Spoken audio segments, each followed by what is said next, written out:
Hi, I'm Jojo Moyes and I'm thrilled to be talking to you about the release of my new book, The 1+1.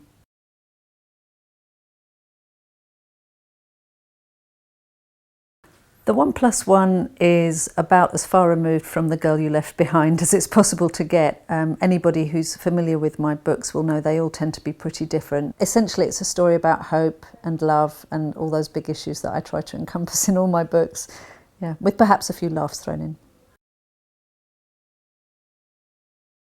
Jess, who is the single mother, is the kind of woman I see all around me who is sort of quietly heroic. She's leading a life day by day where she is barely scraping by, but she's filled with determination and optimism, and she's trying to imbue her children with the same optimism and staying cheerful while she does it.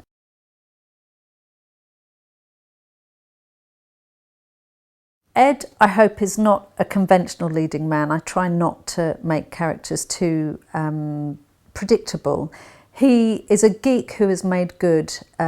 He's made a huge amount of money selling his software company, but subsequently has found himself slightly out of his depth in the world of business.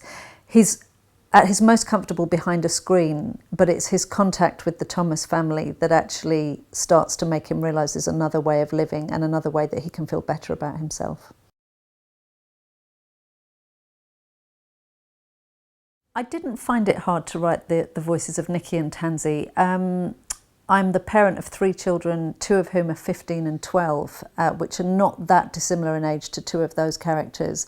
And I think one of the things I have been surprised by as the parent of teenagers or near teenagers is actually how nice they are. They can be funny and quirky, but most of all, they can just be really good company. And I wanted to get some of that across with Nikki and Tansy.